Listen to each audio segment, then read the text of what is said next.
Hey ladies, Scott Horton here. If you would like truly youthful, healthy, and healthy-looking skin, there is one very special company you need to visit, Dagny & Lane at dagnyandlane.com. Dagny & Lane has revolutionized the industry with a full line of products made from organic and all-natural ingredients that penetrate deeply with nutrient-rich ionic minerals and antioxidants for healthy and beautiful skin. That's Dagny & Lane at dagnyandlane.com. And for a limited time, add promo code SCOTT15 at checkout for a 15% discount. All right, our first guest today is Peter Van Buren. He's a retired 24-year veteran of the U.S. State Department and was in Iraq toward the tail end of that catastrophe. He blogs regularly at WeMeantWell.com. That's also the title of his book, We Meant Well, How I Helped Lose the Battle for the Hearts and Minds of the Iraqi People. And he's got a new one coming out, The People on the Bus, the story of the 99%. Here he is at Tom Dispatch with One Day Even the Drones Will Have to Land. Welcome back to the show, Peter. How are you doing? It's a pleasure to be back. Thank you for having me again. Well, very happy to have you here. And if it's all right with you, I kind of wanted to start with Tom Englehart's introduction to your article, if that's okay. I'm sure you read it or at least partially in concurrence with it. And that's about the accountability for the people who got us into the war, for the people who were wrong, the people who sold us this thing, and especially in the media. They just, there is no coming to terms with, well, like your article. We just don't see this kind of thing on the Lair News Hour or on Brian Williams or even on Rachel Maddow. That like, hey, let's stop and look at what we did here. You know, there's just no accountability. Hate to interrupt, but the president has already taken care of that. He's told us we have to look forward, not backward. Right, exactly. So that's covered. Right, and by took care of that, they mean he failed to convince the Iraqis to let him stay and got kicked out. Indeed. Yeah. Okay, good. All right, so now, when I was reading your article, I was reminded of another by a great old friend of this show, a guy named Jeff Huber, author of Bathtub Admirals and great critic of David Petraeus and his bogus surges in Iraq and Afghanistan. And one of the last articles he wrote before he died was called Osama bin Laden, Dead and Loving It. And he says in there that this guy, bin Laden, who really did die a pathetic death, hiding in the attic even from his own wives at the end there, little did he even really probably understand. He is the greatest general in the history of the world. He destroyed an empire without even moving an army. He literally moved less than 24 men. Well, and I guess he moved a few hundred men over the course of a decade but really it took just that one big mission in 2001 to bring the American empire to its knees. He simply just outsmarted us. That three-dimensional chess that all the Democrats like to believe Barack Obama is playing every time he does something wrong.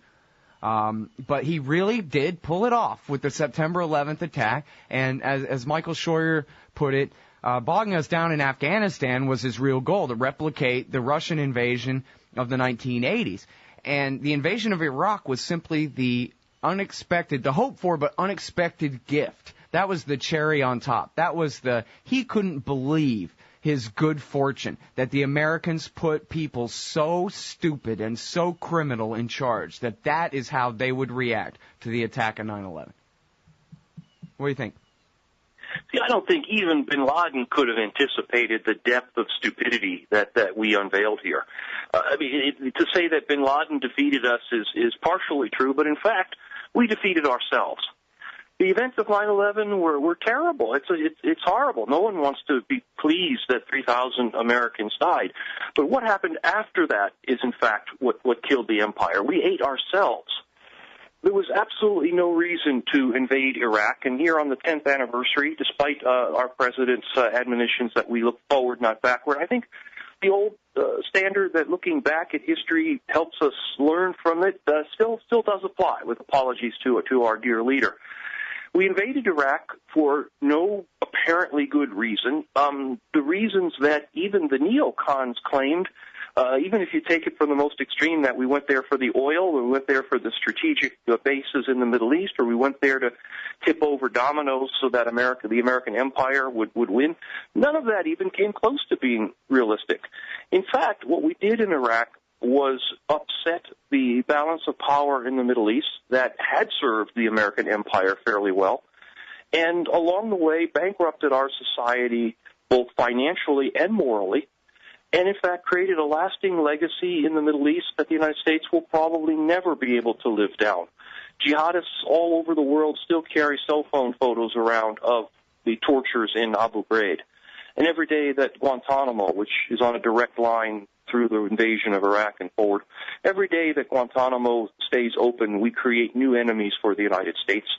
And, of course, the drone policy, the drones, which were an experimental technology in Afghanistan and Iraq, now are America's ambassadors overseas, if you will, flying over countries and smiting good guys, bad guys, and anyone the president doesn't like the look of on any given day. We made the biggest single mistake in American foreign policy history, invading Iraq in 2003. And the results of it are apparent on a daily basis and will haunt us through our lifetime, certainly, and probably long, long past that into the future. Tom's point about accountability remains extremely important. Keep in mind that, as far as I can tell, the only person who lost his or her job at the State Department over the debacle of the Iraq reconstruction was me. And that's because I complained about it. Right. The only American who's gone to jail over our decade of torture and secret prisons is my friend John Kiriakou, who blew the whistle on it. We have no accountability. If you look back on my own little mini saga of the Iraq War, my boss, who watched over the waste and spending, retired from the State Department and was rehired as a government contractor at twice the salary. His boss, the deputy chief of mission in Baghdad, Robert Ford, left to become our ambassador to Syria, and we see his deft hand at work every day and how that's working out. His boss, Chris Hill, the ambassador to Iraq, is now dean of the Korbel School of Diplomacy out in Denver, Colorado. His boss, Hillary Clinton, who presided over 2 years of Iraq reconstruction and 4 years of Afghan reconstruction waste, expects to be president in a couple of years. And her boss, Barack Obama, sailed through and was reelected, and now has appointed himself Zeus, killing people with drones pretty much wherever he wishes to do so. So if you take a look at accountability, not only have the people who perpetrated this mess not been brought to any form of accountability, all of them have gone on to increasing success and better jobs. Meanwhile, I lost my job at the Department of State and almost went to jail over it, and I guess that kind of tells you the story. Right. All right, now, so there's a few different things here. First of all, it was amazing 10 years ago the amount and the level of groupthink, how badly everyone wanted to go along with it. And I'm not really trying to toot my own horn as much as, really play it down the other way. I was I emphasize in italics, just a cab driver, conspiracy theorist, government hater type. And yet all of my reasons for opposing the war were awesome, right? This is going to empower Iran because any idiot can tell you the majority of Iraqis are Shiites in the south, dominated by the Sunni minority. I knew that in the 1990s, just from the drone coverage, and hell, I think even Tom Clancy wrote a book about that. It's going to make us look right, like bin Laden is telling the whole Middle East that we're the enemies of Islam, and anywhere that there are Muslims will find an excuse to kill them, or at least look the other way when the Indians kill them, or whatever it is, and all we're going to do is make that look more correct, and radicalize the Middle East. I was it was easy for me to cherry pick little things like, look, Hosni Mubarak just said, our loyal sock puppet dictator in Egypt, just said we're going to create 10,000 bin Ladens. Hey, look, here's a story in Knight Ridder about there are guys at the Pentagon who are at war with the CIA because they're not lying well enough. And here's a story about how the aluminum tubes were for rockets, and the CIA has known that since the first day they ever seized them. And on and on and on. All the lies that they used to get us into it, and what a stupid idea was. I mean, Colleen Rowley, the FBI whistleblower from Minnesota, she, in her letter to the Senate, it wasn't just, hey, we could have stopped the attack if we were doing our job. It was, don't attack Iraq. This is going to be terrible, assuming that Al-Qaeda is the problem that you're actually trying to deal with here, et cetera. So it really was that easy to see through what the neocons in the White House were pushing and TV news were pushing on everybody, if you were trying at all. I mean, you really, I like to tell the story. I was painting a house, listening to Colin Powell's UN speech, and debunking every bit of it to my friend I was painting the house with, just listening to it on the radio. And I didn't have access to anything other than antiwar.com headlines. And I still knew that much better, you know? So Indeed. It's their fault. I mean, these people are very responsible. It wasn't just a predetermined murder plot. It was a really stupid, premeditated, I meant to say. It was a really stupid one. And they really deserve some severe accountability. Not just, somebody should point their finger at them once. I mean, there should be people in prison for this thing. There should be people committing suicide over this thing. You would think, but unfortunately, in our society today, these things just pass by. We seem to have, Americans seem to have increasingly failing memories. Even as I was writing these articles, celebrating, if you will, the 10th anniversary of the Iraq invasion, many people are kind of like, oh, Iraq, yeah, did that happen? And now when I speak to groups about this, many times the folks look at me as if I'm talking about Gettysburg or Shiloh when I talk about Iraq. It seems to them very much like a thing that happened in history, and, well, yeah, like the Civil War, it's kind of interesting to study this in our history classes and all, but in fact it really doesn't have much to do with reality. And that is very, very frightening to me, because that says that not only are we likely to do it again, we almost are assuring ourselves that we will repeat the same mistakes, because we clearly have not learned anything from history. Just take a look at what's going on in Afghanistan today. If I wanted to, save a little time and money, I could take my book, We Meant Well, about the Iraq War, simply do a search and replace every place that says Iraq, change it to Afghanistan, and I could probably republish it, and 90% of it would still hold up. We haven't learned from our mistakes. We continue to repeat them, and we will continue to pay that price. Yeah. Well, it's amazing what you say. I think you're absolutely right. It's like the Iraq War might as well have happened back before the Korean War, between World War II and Korea or something, whenever all the pictures were in black and white, and most of those people would have been dead by now, and you say Shiloh or whatever, but something way back in history where it really doesn't matter. Meanwhile, the last American troops actually left there a year ago. A year and a couple of months. That's it. That's how ancient it is, that war. It's a year ago. It's not something of ancient history. We are talking about the 10th anniversary of the beginning of the invasion of Iraq. Right. And anniversaries are convenient times to do this, but I think you make an excellent point in reminding people that it was only about a year ago that the last American soldier left Iraq. This thing has fallen apart faster than a cardboard box in the rain. Look what's happened in the year since we left Iraq. A year ago, in fact, this is something I reflect on in the articles that you're talking about from Tom Dispatch and elsewhere. When my book first came out, many times when I did interviews with places that were not as well informed as antiwar.com, people would sort of question, well, we haven't really seen how this is going to play out in Iraq. Maybe it's going to work out. You never really know till these things are over. And there was a fair amount of skepticism about what I had written, claiming that Iraq was going to crumble up. And even fairly together reporters working for NPR and stuff would always kind of throw in a little warning that, hey, we're pretty sure Peter's right, but you never know. You never know with these things. Now, just a year later, it is common consensus that Iraq was a disaster. And from any perspective that you'd like to look at it, take it from the most extreme neocon point of view. Pretend that you're channeling Dick Cheney. Did we get any oil out of it for all the blood? No, we didn't. Oil output from Iraq is roughly the same as it was 10 years ago. Did we get any bases in the Middle East? Did we conquer any territory? And, of course, the answer to that is no. When you zoom out to take a little broader view of things, we, in fact, tipped over the apple cart in the Middle East. The great winner of the U.S.-Iraq war, of course, was Iran. Iran in 2003 had the American army on its eastern border in Afghanistan, and it was very worried about what was going to happen when the American army parked itself on its western border during the invasion of Iraq. And the Iranians were ready to deal. They were ready to make some kind of diplomatic rapprochement.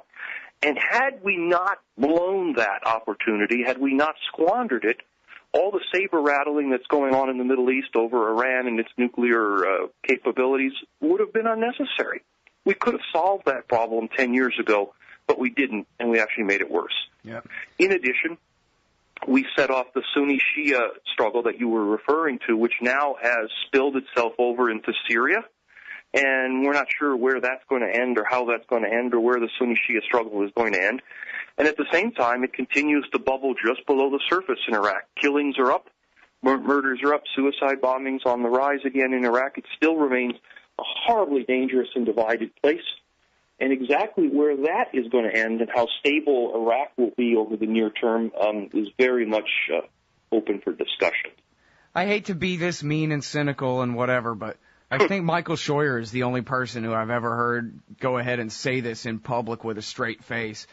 Saddam could have been a great ally against Osama bin Laden. And if George W. Bush had just sent whoever over there to say, listen, pal, we're going back to the 1980s style where you do as you're told, or else, he would have said, sure, fine. And in fact, as we know, because it was leaked out, a year and a half after the war, that Richard Pearl actually did meet with one of Saddam's agents in Britain, where Saddam offered everything to allow the Army, the FBI, and the CIA to run around searching for weapons of mass destruction wherever they wanted, to hold elections, to give up his oil, to make friends with Israel, to do whatever was required of him, and to fight Al-Qaeda. And what did they do? You know, this guy who had a death warrant for Abu Musab al-Zarqawi because he was a secular fascist dictator with no beard, they killed him. And they turned, a third of the country. You know, we all like to joke about how they turned all the land over for, well, not joke, funny, ha-ha, but joke that, hey, the irony, they turned over all the land from Baghdad to Basra over to the Iranians' friends and the Dawa Party and the Supreme Islamic Council.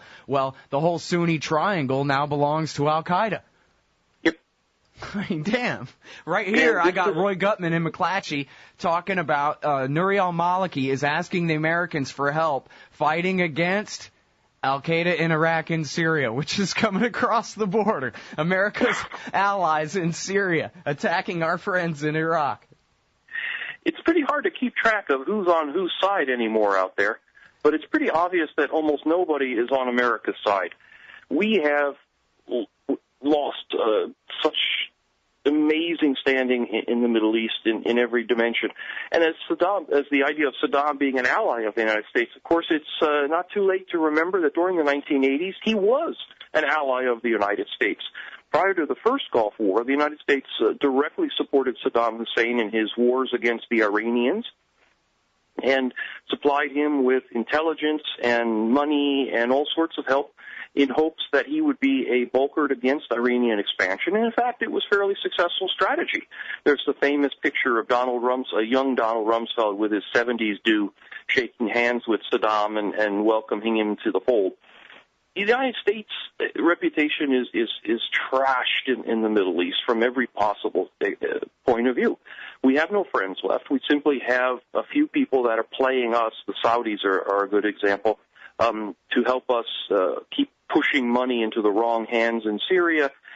We keep stumbling over our own feet in disasters like Libya.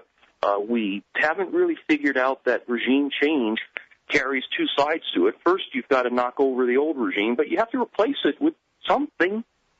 We never really get that second part right. And I'm terribly, terribly afraid that it will continue to haunt us for many, many years.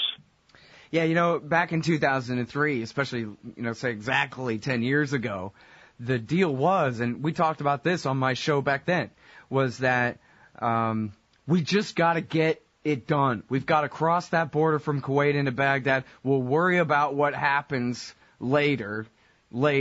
But right now, we're just working on our bluff, and we've got to go ahead. We got to, lie enough and fast enough while we build up our forces in Kuwait that we can get the thing launched before it all deflates. And that was it. And as far as, what are we going to do with the country afterwards? We'll worry about that then. And I know the CIA and the State Department had their plans and the neocons had theirs, and they conflicted and argued about it and whatever. But it didn't seem like anybody was really thinking about, what are we going to do with Muqtada al-Sadr? Or what are we going to do with, the most powerful ex-Ba'athist generals, et cetera, et cetera?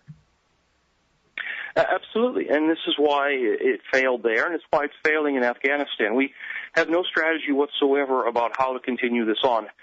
In Afghanistan right now, we continue to support the Karzai government, which in all sorts of UN and other rankings remains one of the most corrupt governments in the world, if not in top place. I think they pay them off. They're so corrupt they pay them off so they're not in the top place. We continue to pour billions and billions of dollars into that government in hopes that maybe something will happen. It seems like a very odd strategy.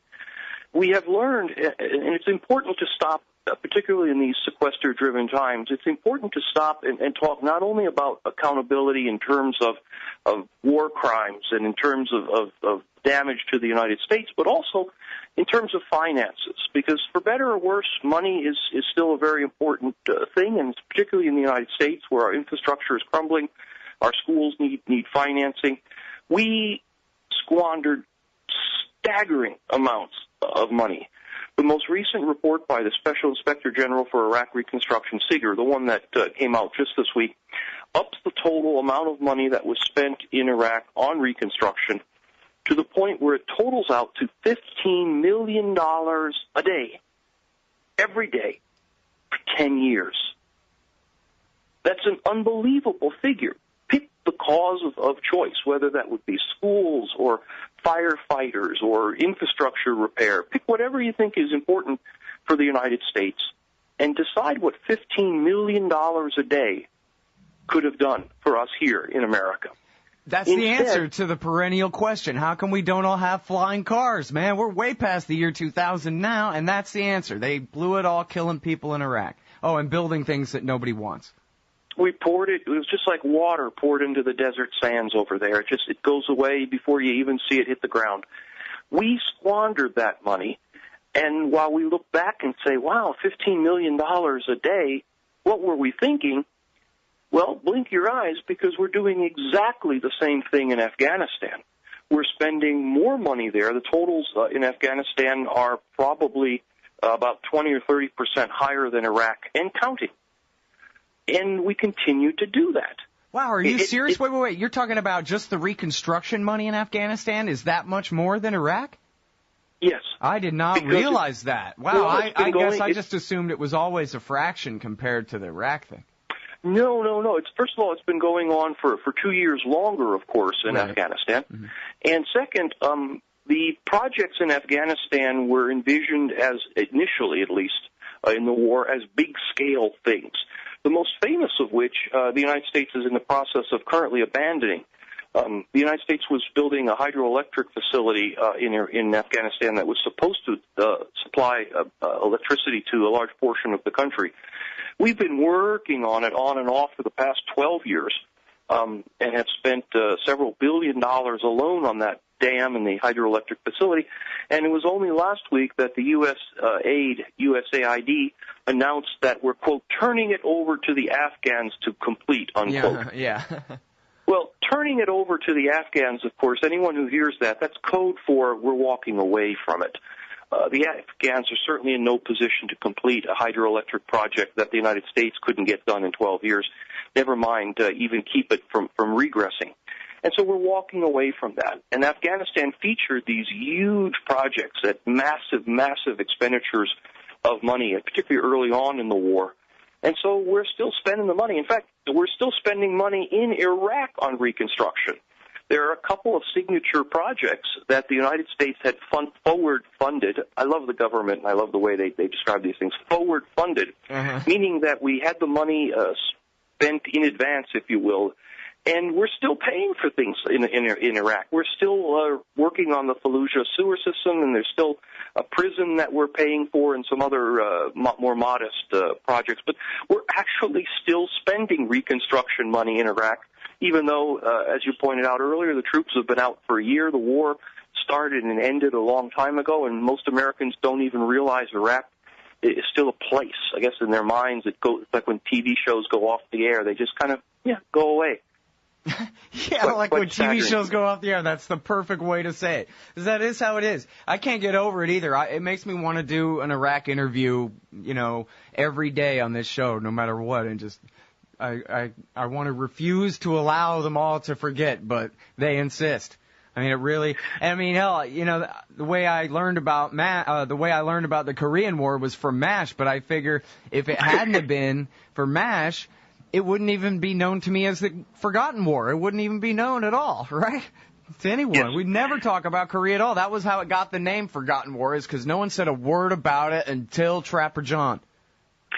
And this is important to understand, because there seems to be this lag where you're not allowed to talk substantively about these things until they're old enough that it somehow becomes cool. Nick Turse has written, for example, a critically important book on the Vietnam War called Kill Everything That Moves. He'll be on Monday, by the way. And he's excellent.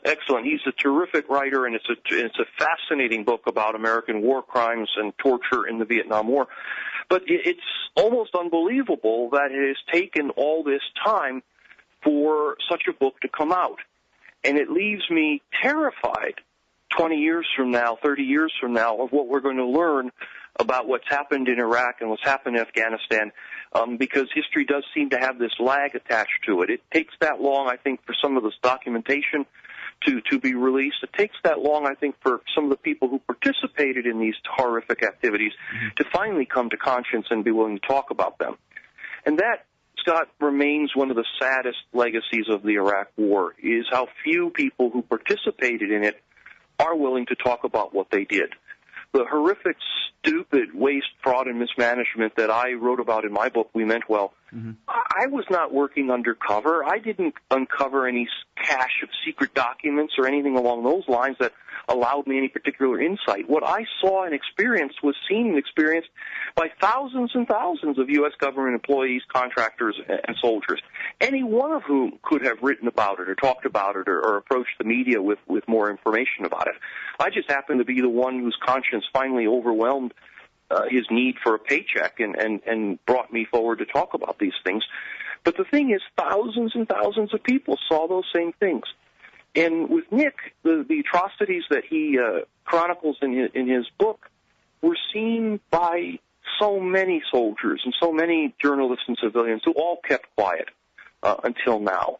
And that, I think, is one of the sadder legacies among so many sad legacies, is why aren't more people willing to talk about what they experienced there, to speak out, to even just simply document what happened there and let others draw conclusions, the way that someone like Bradley Manning helped get information out without he himself saying, here's what's right and what's wrong. Here's the basic facts, you decide. Right. Well, to paraphrase Ron Paul, in different circumstances, we ignore these truths at our own peril.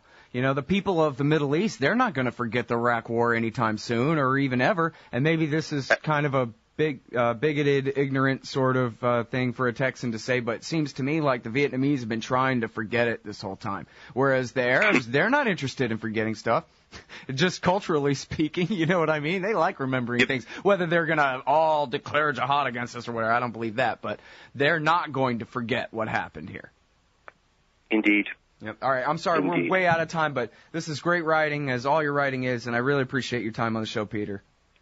It's my pleasure, and I look forward to speaking with you again, Scott. All right, everybody, that is Peter Van Buren. He used to work for the State Department, and he wrote this great book, We Meant Well. It's also the name of his blog. It's at wemeantwell.com. And highly urge you to check out both. And then, of course, this piece is at Tom Dispatch. You can also find it under Tom Englehart's name, of course, at antiwar.com. One day, even the drones will have to land. Hey, y'all, Scott here. First of all, thanks to the show's sponsors and donors who make it possible for me to do this. Secondly, I need more sponsors and more donors if the show is to continue. ScottHorton.org/donate has all the links to use PayPal, Give.org, Google Wallet, WePay.com, and even Bitcoins to make a donation in any amount. You can also sign up for monthly donations of small and medium-sized amounts through PayPal and Give.org. Again, that's ScottHorton.org/donate for all the links. To advertise on the site or the show, email me, Scott@ScottHorton.org. And thanks. The Emergency Committee for Israel, Brookings, Heritage, AIPAC, WINEP, JINSA, PNAC, CNAS, the AEI, FPI, CFR, and CSP. It sure does seem sometimes like the war party's got the foreign policy debate in D.C. all locked up. But not quite. Check out the Council for the National Interest at councilforthenationalinterest.org. They put America first, opposing our government's world empire, and especially their Middle Eastern madness. That's the Council for the National Interest at councilforthenationalinterest.org. Hey everybody, Scott Horton here, inviting you to check out the Future Freedom Foundation at FFF.org. They've got a brand new website with new and improved access to more than 20 years worth of essays promoting the cause of liberty. And FFF's writers, including Jacob Hornberger, Jim Bovard, Sheldon Richmond, Anthony Gregory, Wendy McElroy, and more, aren't just good. They're the best at opposing and discrediting our corrupt overlords in Washington and their warfare, welfare, regulatory police state. That's the Future Freedom Foundation's new and improved site at FFF.org. Man, you need some Liberty stickers for the back of your truck. At LibertyStickers.com, they've got great state hate, like Pearl Harbor was an inside job. The Democrats want your guns. U.S. Army, die for Israel. Police brutality, not just for black people anymore. And government school, why you and your kids are so stupid. Check out these and 1,000 other great ones at LibertyStickers.com. And of course, they'll take care of all your custom printing for your band or your business at TheBumperSticker.com. That's LibertyStickers.com. Everyone else's stickers suck. Hey, all, Scott Horton here, inviting you to check out WallStreetWindow.com. It's a financial blog written by former hedge fund manager Mike Swanson, who's investing in commodities, mining stocks, and European markets. Wall Street Window is unique in that Mike shows people what he's really investing in and updates you when he buys or sells in his main account. Mike thinks his positions are going to go up because of all the money the Federal Reserve is printing to finance the deficit. See what happens at WallStreetWindow.com. And Mike's got a great new book coming out, so also keep your eye on writer MichaelSwanson.com for more details.